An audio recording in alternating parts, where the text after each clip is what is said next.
오늘 우리 성경 66권의 7개의 분위기 중에 이제 5번째입니다.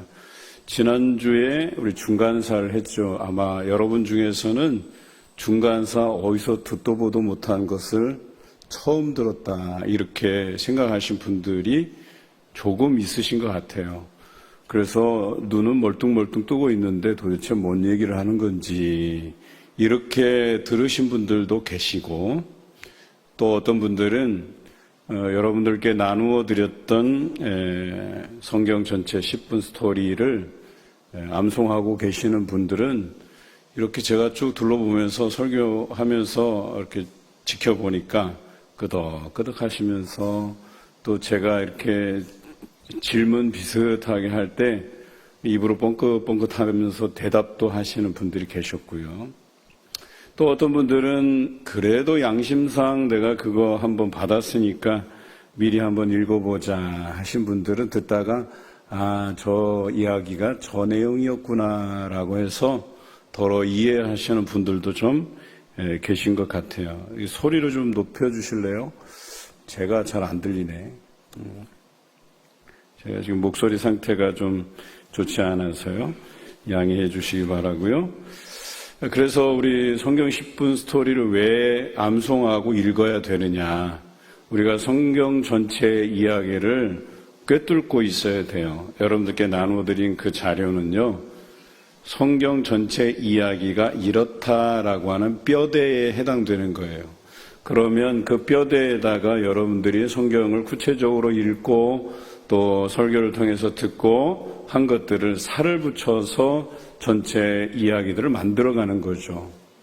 그런데 적어도 여러분들이 신앙생활을 하면서 10분 정도의 성경 전체를 이야기할 수 있다는 것만 해도 천만다행이다.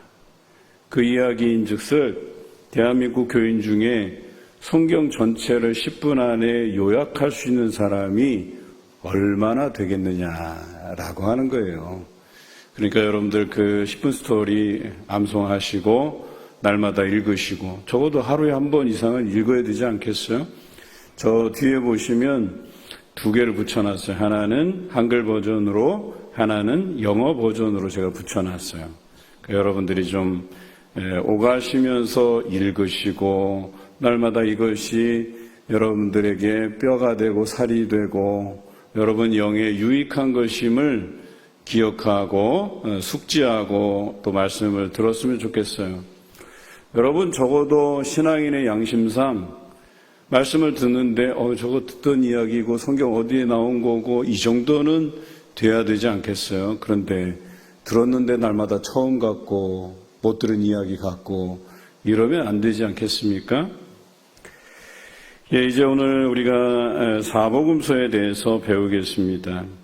사복음서는 마태, 마가, 누가, 요한으로 이루어져 있는데 각각의 그 공동체들이 있어요. 마가 공동체, 마태 공동체, 누가 공동체, 요한 공동체. 이 공동체가 마태를 따르고 마가를 따르고 누가를 따르고 요한을 따르고, 그 중에서 가장 그래도 덩치가 큰 집단이 누가 공동체죠. 그래서 누가는 여러분이 잘 알다시피 직업이 의사예요. 그리고 누가가 사도 바울을 따라서 선교여행을 같이 다녔던 인물로, 그리고 사도 바울의 지병을 위해서 치료에 도움을 준 사람으로 알려져 있죠. 뿐만 아니라 사도행전의 주축을 이루는 공동체가 누가 공동체예요.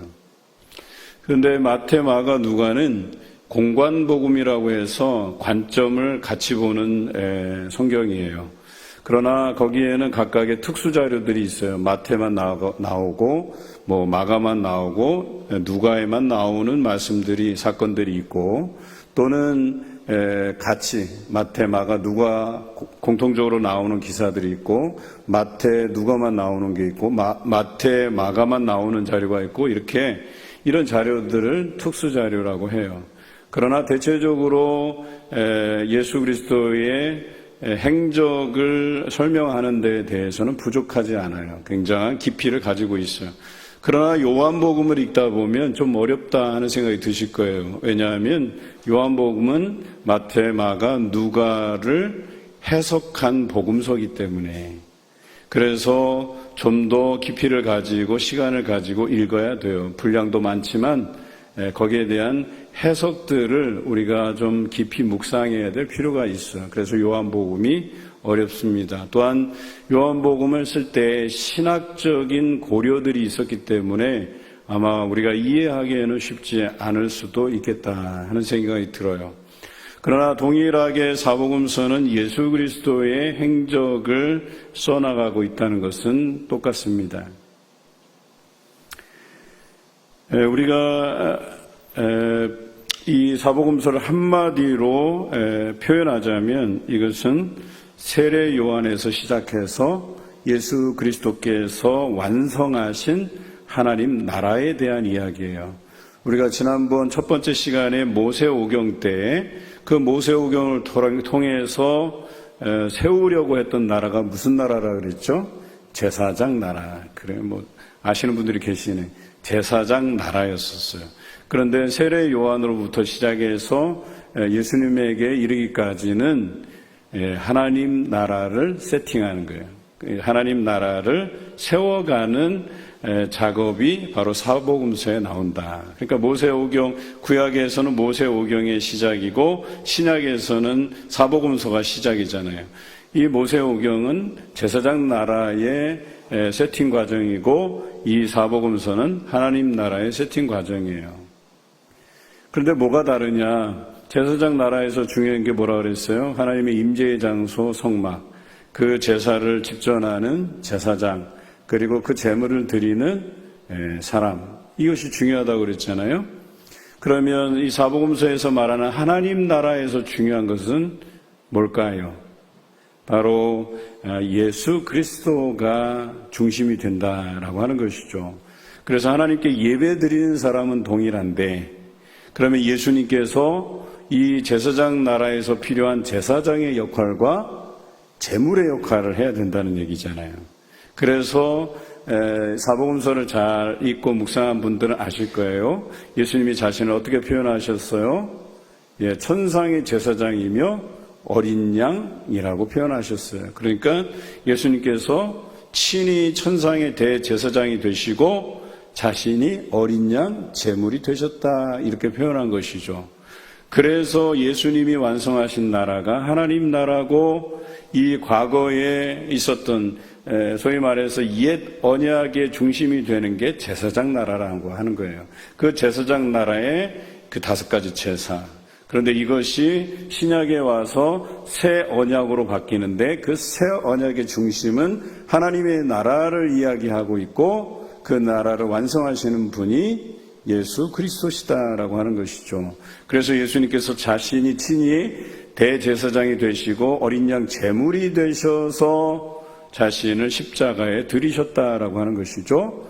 그런데 과거 옛 언약과 새 언약이 다른 점은 이 옛 언약에서는 제물이 한번 희생이 되면 살아날 수가 있어요, 없어요? 없어요. 그러나 예수님은 어린 양 제물로 드려졌지만 어때요? 살아나셨어요. 그래서 예전 옛 언약에서는 제물을 1년마다 드려야 돼요.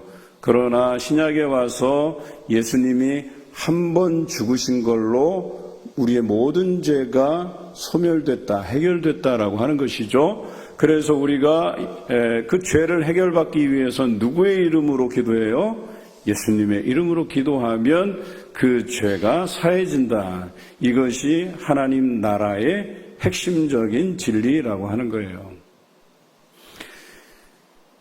자, 이제 본격적으로 예수님은 사역을 하는데 뭘 전해요? 하나님 나라. 하나님 나라가 어떤 것이냐에 대해서 중점적으로 말씀하고 계시죠. 그래서 제일 먼저 공생애를 시작하시면서 하시는 말씀이 뭐였어요? 회개하라, 천국이 가까이 왔다. 천국이 뭐예요? 하나님 나라예요. 이해되시죠?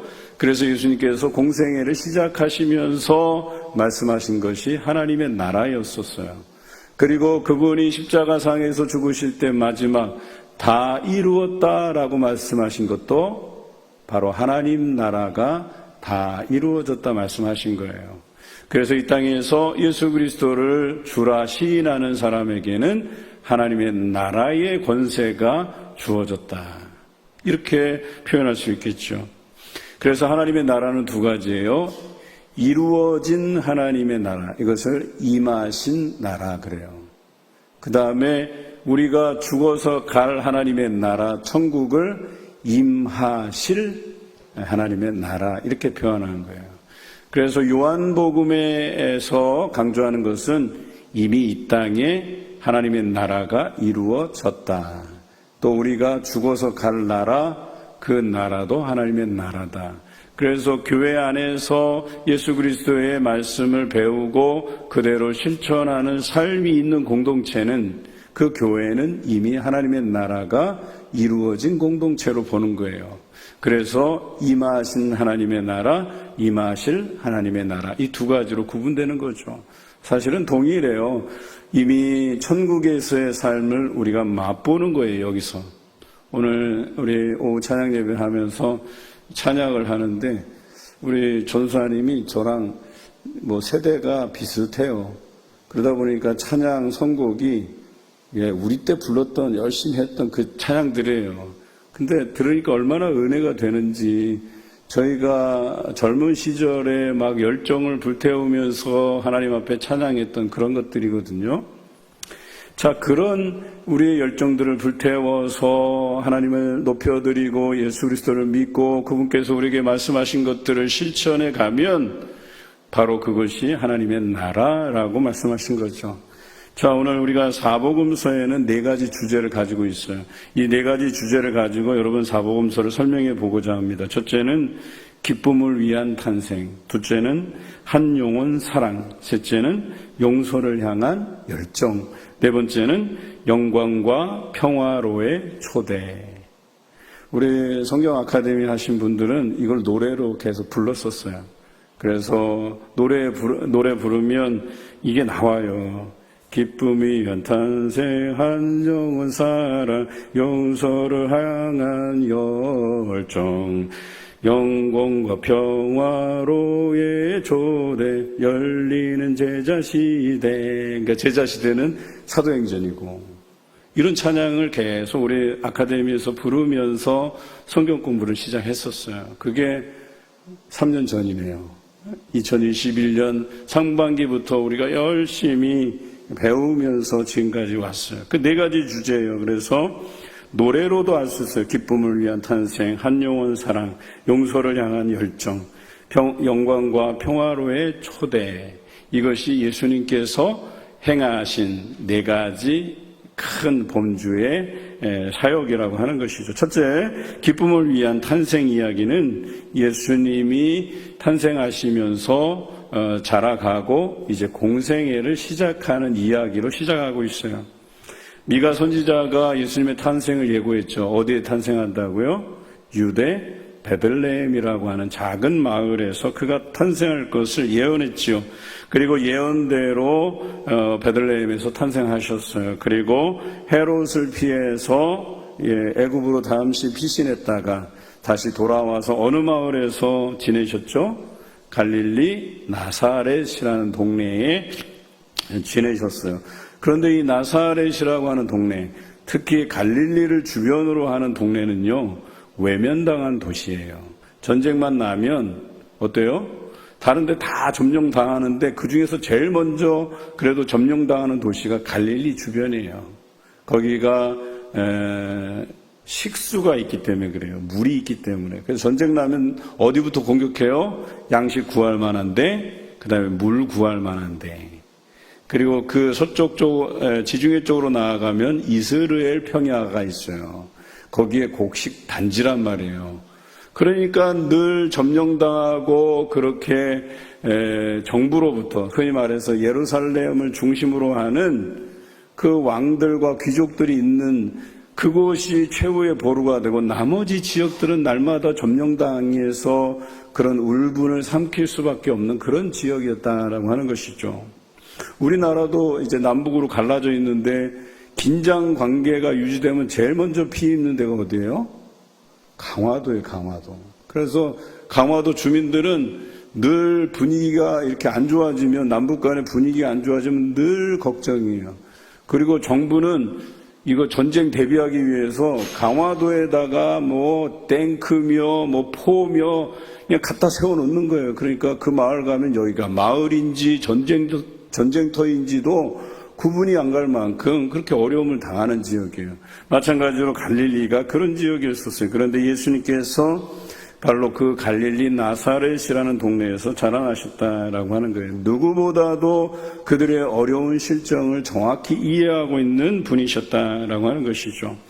예수님의 공생애를 시작하기 전에 한 가지 중요한 사건이 있었죠. 요단강에서 세례 요한에게 세례를 받으셨어요. 그리고 이때 세례 요한은 중요한 말을 남기죠. 어떤 말입니까? 세상 죄를 지고 가는 하나님의 어린 양이다. 이렇게 얘기했어요. 그러니까 세례 요한은 알았던 거예요. 우리에게 오시는 메시아가 예수님이시고 그 예수님께서 이루고자 하는 하나님의 나라는 바로 그 아들이신 예수 그리스도의 죽음과 부활을 통해서 그의 흘리신 피, 찢기신 몸을 통해서 이루어질 나라임을 알았다는 거예요. 그래서 세상 죄를 지고 가는 하나님의 어린 양이라고 소개했어요. 여러분, 어린 양은 대단히 그들에게 중요한 거예요. 왜냐하면 유월절 절기를 통해서도 알 수 있어요. 그들이 애굽에서 노예 생활을 하다가 애굽에서 탈출할 때 마지막 재앙이 장자의 죽음이었었어요. 그런데 원래는 그것도 이스라엘 전역에도 장자가 죽을 수밖에 없었지만 하나님께서 알려주신 대로 양을 잡아서 그 피를 문설주와 좌우 임방에 바르게 해서 그 표식이 된 이스라엘 진영에는 죽음을 맞지 않았어요. 하나님께서 그 장자들을 살려내셨다라고 하는 것이죠. 그래서 이 어린 양이라고 하는 이 생명은 바로 이스라엘 백성의 생명과도 연관이 있고 죄에서 그들을 해방시키기 위해서 그 죄의 부분들을 전가시켜서 하나님 앞에 태워드림으로 자신들이 정결케 되는 그런 유일한 것이었다라고 하는 것이죠. 그래서 예수님을 어린 양으로 표현한 것은 그분을 통해서 인류 구원의 길을 열어놓기 위해서 구약에서도 예언했고 예수님이 이 땅에 오셔서 그것을 실현해 내셨다라고 하는 것이죠. 자, 이제 예수님께서 세례를 받으시고 물 위로 올라오실 때에 하나님께서 반응하셨죠. 하늘문을 여시고 이는 내 사랑하는 아들이요 내 기뻐하는 자라고 표현해 주셨어요.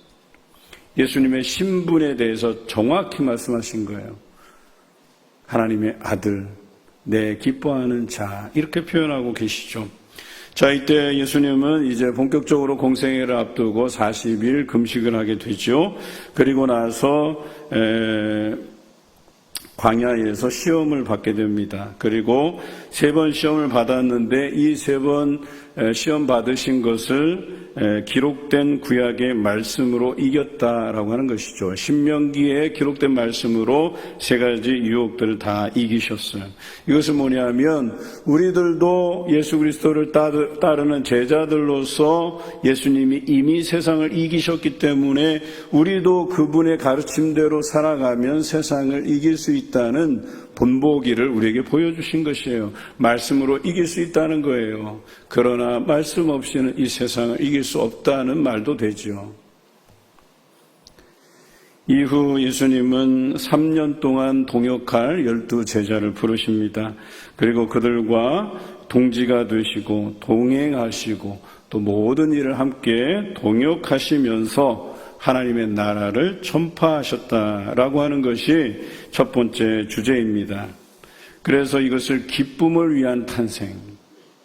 어찌 보면 개인의 인생사로 볼 때는 십자가의 죽음을 향해 가는 길이잖아요. 또 어떤 기득권을 누리고 특권을 누리지 못하고 가난한 자들과 함께 했던 그 예수님의 행적을 보면 여러분, 우리 인생에도 그러잖아요. 그렇게 사는 건 너무 이거는 우리에게 과연 기쁨일까 불행일까 이런 생각을 하게 되잖아요. 그런데 이 여정을 기쁨을 위한 탄생이라고 이 제목을 지었다는 거예요.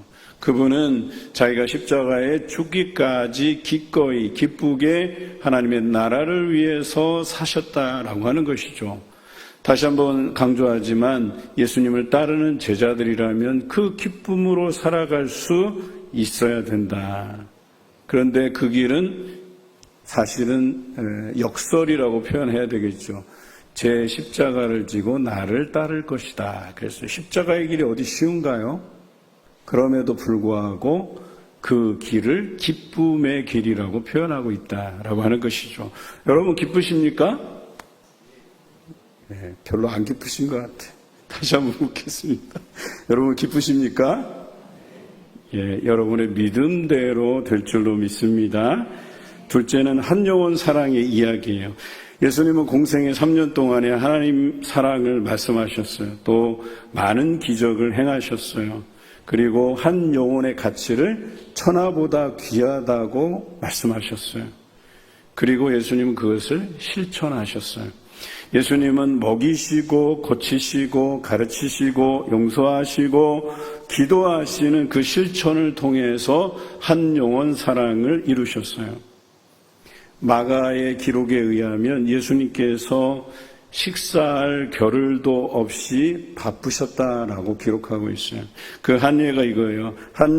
예수님이 온종일 하나님 나라를 가르치셨어요. 많은 병자들을 고치셨어요. 그리고 밤에 제자들이 노를 저어서 갈릴리 호수를 건너갈 때 예수님 어떻게 하셨어요? 배에서 주무셨어요. 너무 피곤해서. 그런데 풍랑이 일자 제자들이 그 잠깐의 시간도 못 참아서 그렇게 피곤해서 잠든 예수님을 깨웠어요.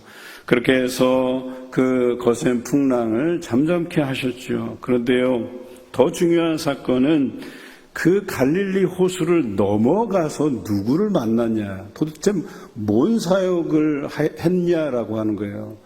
여러분 성경에 이렇게 기록되어 있어요. 그 건너편에 건너가서 무덤가에서 쇠사슬에 묶여 지내고 있던 거라사 광인 한 사람을 만났어요.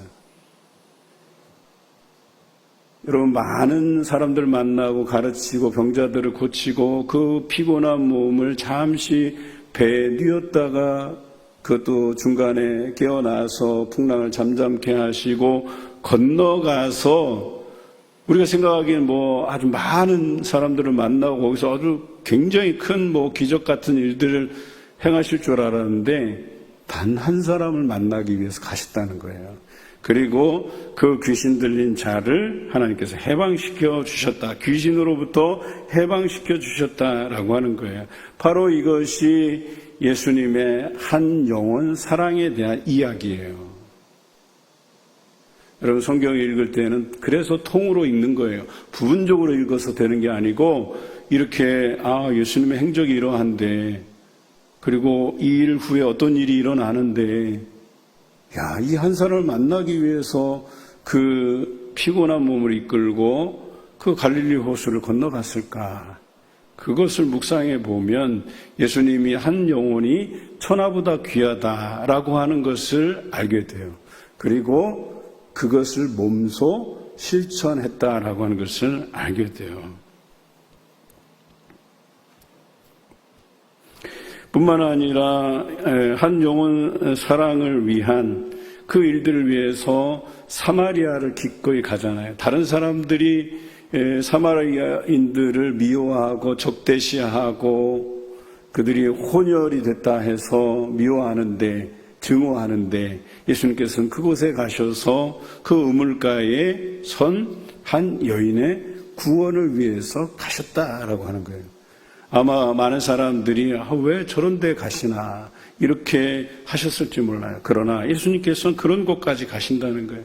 심지어 동족들에게서 피를 빨아먹는 직업, 이 세리를 향해서도 친구가 되어주시잖아요. 삭개오를 찾아가셨고요. 세리 마태를 제자로 삼으셨던 예수님의 행적이 이 사복음서에 나와요. 그러니까 한 영혼 사랑, 바로 그것을 실천하신 예수님이셨다라고 하는 것이죠. 예수님이 베들레헴에 태어나기 800년 전 북이스라엘이 아수르 제국에게 멸망해서 혼혈족이 됐어요. 그 사마리아 땅. 그럼에도 불구하고 그 사마리아를 향한 그 국률의 예언들을 누가 했느냐? 호세아 선지자가 했어요. 그리고 그 호세아 선지자의 예언을 그대로 이루신 분이 예수 그리스도시다라고 하는 것이죠.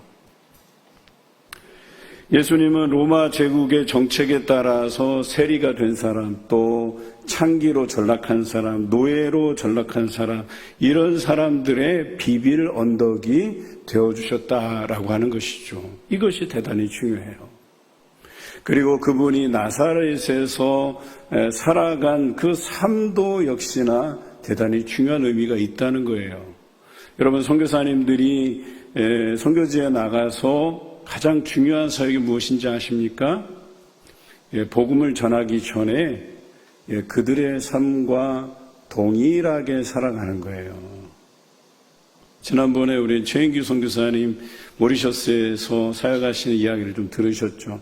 그래서 금요일 안 나오신 분들을 위해서 잠시 소개하면, 거기에 우리나라 뭐 만두, 납작한 만두처럼 생긴 음식이 있는데, 이게 아주 이렇게 서민들이 먹는 음식이에요. 아니, 서민도 아니라 하여튼 그 나라에서 가장 못 사는 사람들이 먹는 음식이에요.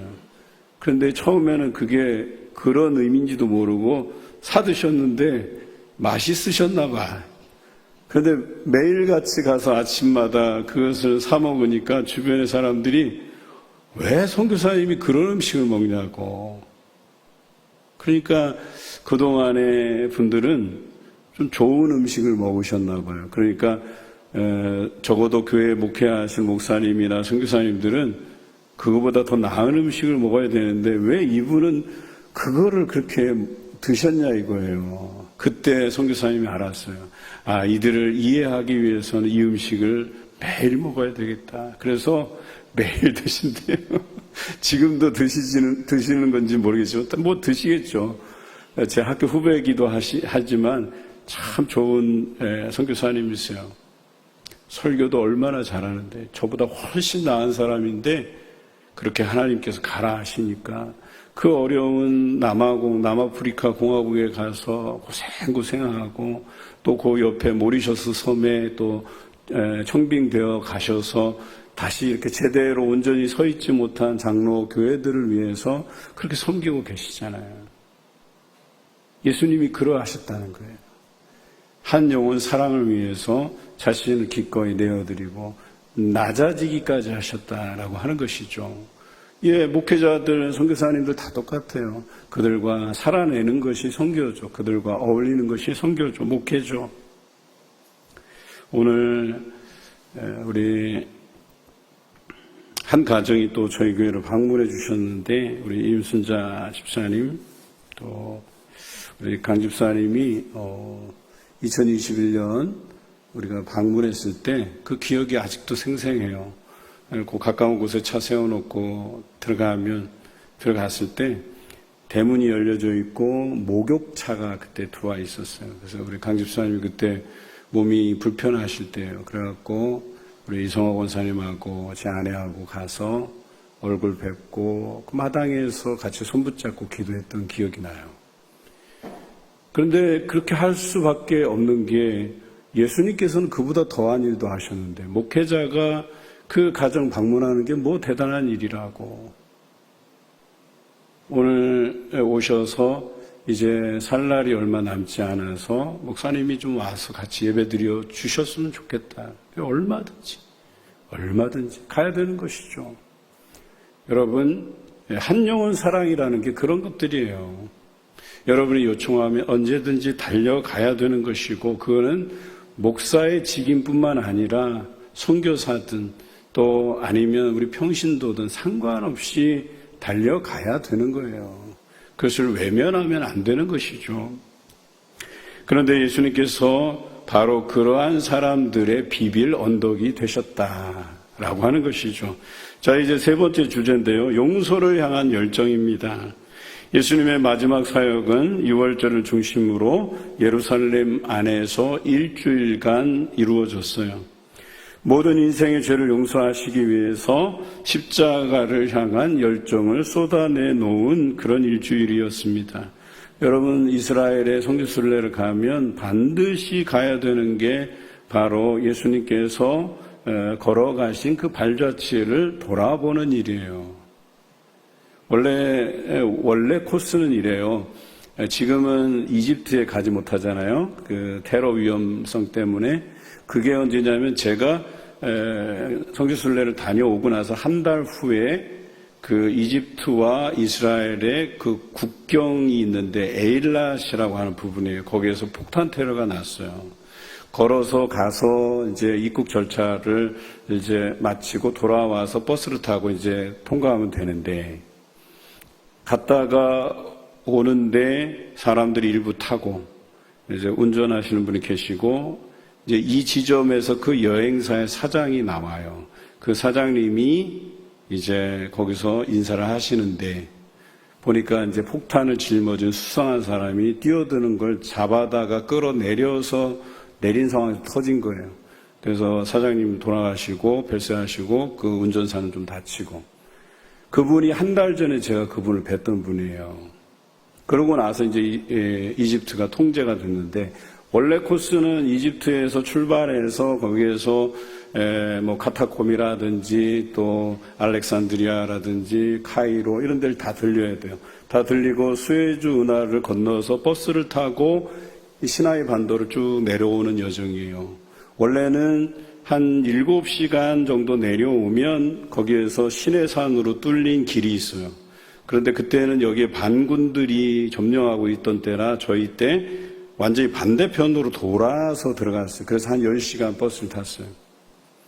그렇게 해서 그런 여정들을 우리가 보내게 되는데요. 그리고 나서 거기서 시내산에 오르는데 새벽 2시쯤에 깨서 올라가서 새벽에 그 해가 떠오르는 모습을 보고 거기서 컵라면을 먹어요. 엄청 비싸더라고요. 높은 데서 파는 거라든지 몰라서. 그래서 우리는 컵라면을 다 하나씩 들고 올라가서 물만 사 먹었거든요. 그 뜨거운 물 데펴주는 데도 비싸요. 근데 2,200m 되는 높이라 거기도 이렇게 라면 가지고 올라가면 이렇게 부풀어 올라가요. 기압 때문에. 그렇게 먹고 거기서 다시 출발해서 이스라엘을 들어가는 거예요. 그러면 밤이 돼요. 저녁이 돼요. 그 저녁에 우리가 피곤한 여정이었잖아요. 그 시내산을 오르락내리락 했으니까 그렇게 지쳐있는 몸을 가지고 예수님이 걸어가신 그 길을 묵상하는 거예요. 그러면 몸이 엄청 힘든데 거기에다가 예수님이 걸어가신 그 길을 생각하니까 이제 체감이 되는 거예요. 육신으로 체감이 되는 거예요. 그래서 막 거기서 다 눈물이 터지고 막 그러죠. 자, 이런 여정인데 그 여정이 바로 용서를 향한 열정의 여정이셨다라고 하는 것이에요. 예수님께서는 400여 년 전 스가랴 선지자가 예언한 대로 새끼 나귀를 타고 입성하셨어요. 그분의 겸손함을 뜻하는 것이죠. 그리고 예루살렘 성전에 가셔서 이방인의 뜰과 관련해서 잘못된 문제를 바로잡으셨어요. 이거 제가 몇 번 설교를 드렸죠. 그 이방인의 뜰에서 사람들이 장사하는 일이 빈번했다는 거예요. 원래 이방인들은 성소로 못 들어가요. 그 안에 성소는 유대인들만 들어갈 수 있는 곳이에요.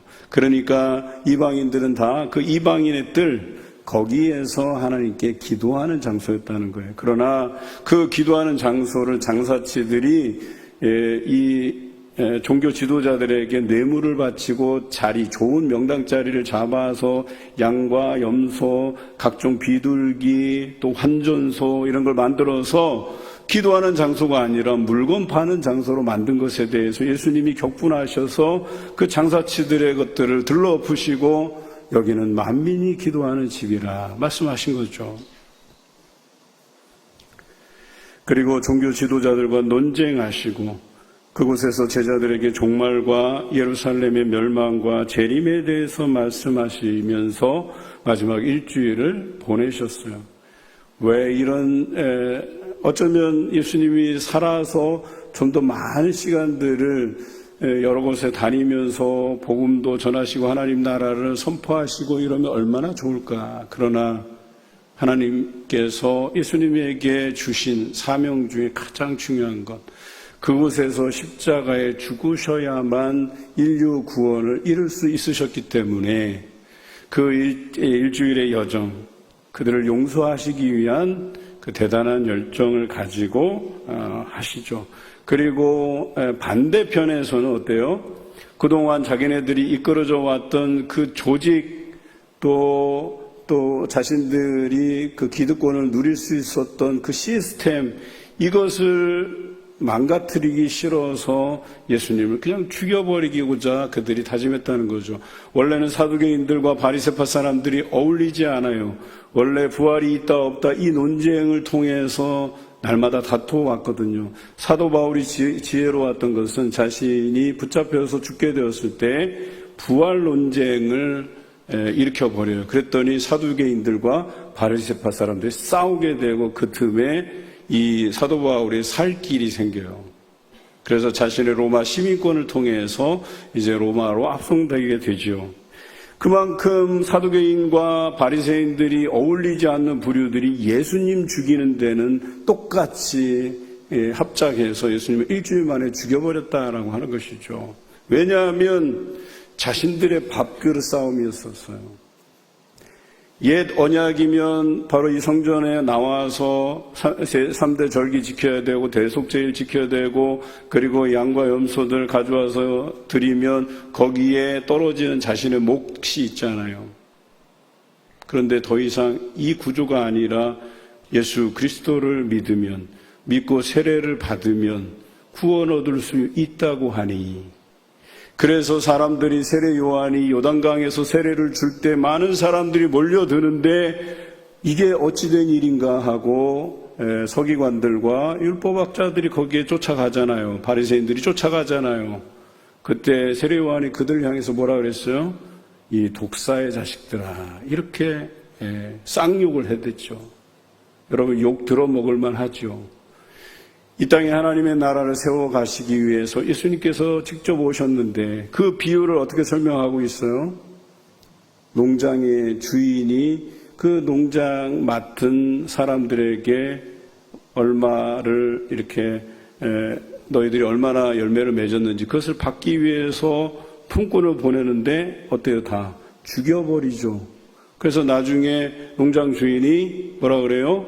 내 아들을 보내면 그래도 말을 듣지 않겠나 하고 아들을 보냈는데 이 사람들이 뭐라 그래요? 아들을 죽이고 이 농장을 차지하자. 이렇게 된 거예요. 이 비유가 바로 그 하나님 나라를 세워가시기 위해서 예수님께서 오셨는데 그를 죽여서 이 농장 자기의 밥그릇으로 삼자, 이렇게 얘기한 종교 지도자들과 다르지 않다라고 하신 거예요.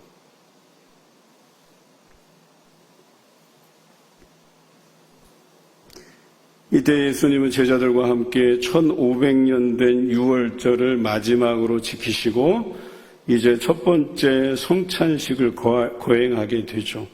새 언약을 주심으로 이후로는 유월절이 아니라 나를 기념하라 라고 하시면서 그래서 우리에게 거룩한 성찬식을 베푸신 것이죠. 그래서 이제는 우리가 예수님을 기억함에 있어서 그분의 흘리신 피를 기념하며 포도주를 마시고 그분의 찢기신 몸을 기억하며 빵을 나누는 것입니다. 그리고 그 밤에 예수님은 감람산에 가서 기도하시던 중 산에 들인 공회 사람들에게 체포되죠. 그리고 그 체포되는데 공신이 바로 가룟 유다였습니다. 가룟 유다가 영화에 보면 이렇게 소개되어 있어요. 요즘 최근에 나온 영화에 부활의 증인 막달라 마리아라는 영화가 있는데 거기 보면 가룟 유다가 예수님을 팔아넘긴 이유가 이거예요. 분명히 성전에 들어와서 뭔가 기적을 베푸실 것 같았는데 그냥 거기에 장사치들을 들러 엎으시고 여기는 만민의 기도하는 집이라 하고 끝나버렸거든요. 그러니까 가룟 유다가 이건 내가 기도해야 하던 바가 아닌데 여기서 결정적인 무슨 기적 같은 일이 일어나야 되는데, 그래서 예수님을 팔아넘기면 붙잡혔을 때 분명히 예수님께서 기적을 행하시고 거기에서 빠져나올 것을 기대했던 거예요. 영화는 그렇게 묘사되어 있어요. 그래서 예수님을 팔았는데 예수님이 십자가에 죽으신 거예요. 거기에 충격을 받아서 자기 목을 매서 죽게 돼요. 그 장면이 그 영화에는 표현되어 있어요. 굉장히 개연성 있는 표현이긴 해요. 우리는 예수 그리스도를 믿으면서도 어찌 보면 가룟 유다처럼 예수님의 역사가 이렇게 나타나기를 바라고 기대하는지도 몰라요. 하나님께서는 교회마다 놀랍도록 다르게 역사하신다는 사실을 기억하셔야 돼요.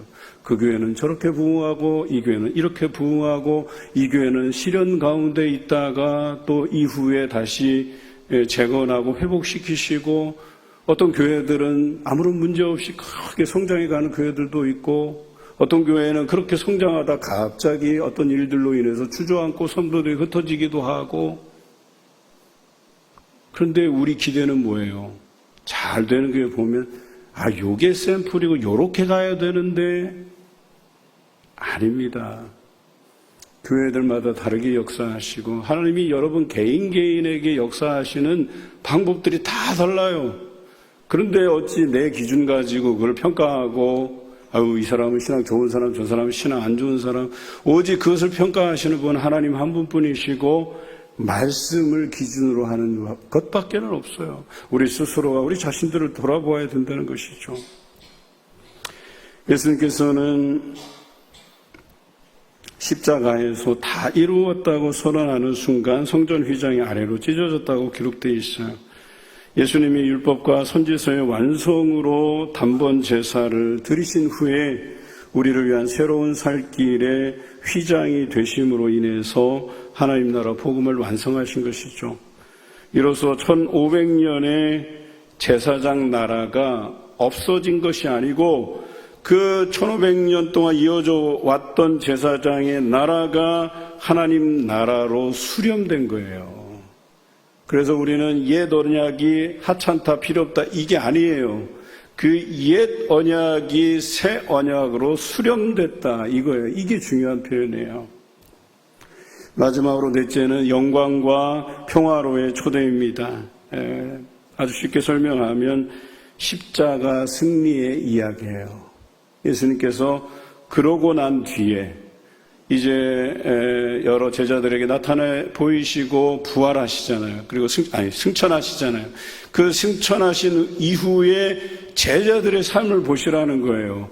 예수님과 함께 동행했던 그 시절만 해도 제자들은 믿음이 없는 자들이라고 핀잔받았어요. 책망받았어요. 그러나 예수님께서 승천하신 후에 그들은 예수님이 말씀하신 대로 자신들을 위해서 성령을 기다리라고 했을 때, 마가의 다락방에서 기도할 때 성령이 임하시고 그 성령의 충만함을 통해서 죽기까지 복종했잖아요. 죽기까지 복음을 전했잖아요. 이것이 바로 영광과 평화로의 초대라고 하는 거예요. 예수님의 죽음과 부활, 승천을 통해서 그들을 이 구원의 길에 초대하는 거예요. 또 제자들에게는 사명의 길로 초대하는 거예요. 오늘 이 사복음서를 읽을 때마다 여러분 기억하셔야 될 게, 우리 하나님께서 우리를 사명의 길로 부르시는구나, 이걸 아셔야 된다는 거예요. 그런데 그 사명은 십자가의 길이기는 하지만 오늘 표현대로 영광과 평화로의 초대예요. 영광은 우리 하나님께 영광 돌리는 길이고, 평화로는 뭐예요? 죄된 삶에서 벗어나서 사명 감당하고 하나님과 우리와의 관계가 평화롭게 이어진다라고 하는 것이죠. 여러분, 하나님과 평화롭게 관계를 이어가고 계십니까? 아니면 여전히 죄의 가운데 우리가 허덕이고 그 관계가 깨어지고 단절된 채 살아가십니까? 이것이 여러분 신앙에서 대단히 중요한 문제예요. 사복음서는 여러분들을 바로 이 영광과 평화로의 초대의 말씀이라고 하는 거예요. 우리는 거기에 아멘하고 달려가야 되는 거예요. 사내들인 공회는 유대인들에게 예수님을 굴레 씌우죠. 신성 모독자다, 성전 모독자다, 자칭 유대인의 왕이다, 부활을 속이는 자다, 이렇게 이야기해요. 그러나 십자가 죽음 후에 3일 만에 부활하심으로 이 논쟁들을 완전히 끝내셨어요. 그래서 예수님은 하나님의 아들이시고 성전의 주인이시고 만왕의 왕이시고 부활의 첫 열매로 승리를 이끌어내신 분이시다라고 하는 것이죠. 예수님의 부활은 모든 인생의 부활의 첫 열매가 되는 위대한 실제적 사건이고 그것을 기록한 것이 사복음서입니다. 또한 예수님의 부활은 우리가 노래해야 될 진정한 승리, 가장 영원한 승리라고 하는 것이죠. 마지막으로 예수님은 제자들에게 나타나 하나님 나라에 대한 믿음을 굳건하게 해주시며 모든 민족에게 전할 지상명령을 말씀하시죠. 땅끝까지 이르러 내 증인이 되라. 그들에게 가르쳐 지키게 하라. 세례를 주라. 이렇게 말씀하시죠. 그리고 우리에게 마지막으로 하신 말씀이 뭐예요? 내가 다시 오겠다 말씀하셨어요. 이것이 우리에게 희망이 된다라고 하는 것이죠. 그 후로 제자들은 예수님의 십자가와 부활의 증인이 되어서 하나님 나라의 일을 잘 감당하게 된다. 요거는 다음 주에 우리가 사도행전을 통해서 그리고 사도행전에서 각 교회들을 세우고 그 교회들에게 편지한 내용들을 살펴보면서 나누겠습니다. 기도하겠습니다.